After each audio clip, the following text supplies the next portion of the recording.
Sonia helmet అవుతుంది కదా, చాలా హ్యాపీగా ఉంది బ్రో. హౌస్ చాలా సంతోషంగా ఆడతారు. ఎందుకంటే ఎన్ని రోజులు ఆ కిస్సులు హగ్గులు టార్గెట్ చేస్తుంది కదా విష్ణుప్రియని. చాలా అబ్యూస్ లాంగ్వేజ్ యూజ్ చేయడం జరిగింది. సో ఒక తల్లిదే అయితే ఇక నీ గేమ్ ఏదో నువ్వు ఆడు, వేరే వాళ్ళని టార్గెట్ చేయడం వల్ల నాకేదో ఫేమ్ వచ్చేస్తుంది, నాకేదో నేమ్ వచ్చేస్తుంది అని టార్గెట్ చేయడం వల్ల ఆడడం అయితే నీ స్ట్రాటజీ నీకు ఉండొచ్చు. కానీ పృథ్వీని నిఖిల్ని టార్గెట్ చేయలేదు. ఆమె ఏదో ట్రాక్ నడిపిద్దాం అనుకుంది, కానీ అది మిస్ఫైర్ అయ్యి ఆమె తలకి ఆమెకే చుట్టుకుంది. రీఎంట్రీ ఉండదు. ఏమేమి రతిగా కాదు మళ్ళీ రీఎంట్రీ ఇవ్వడానికి.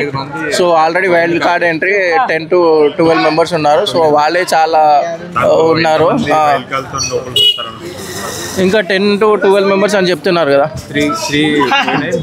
3 సో ఇంకా వేచి చూడాలి. సో ఇప్పుడే ఏం చెప్పలేదు. So thank you so much.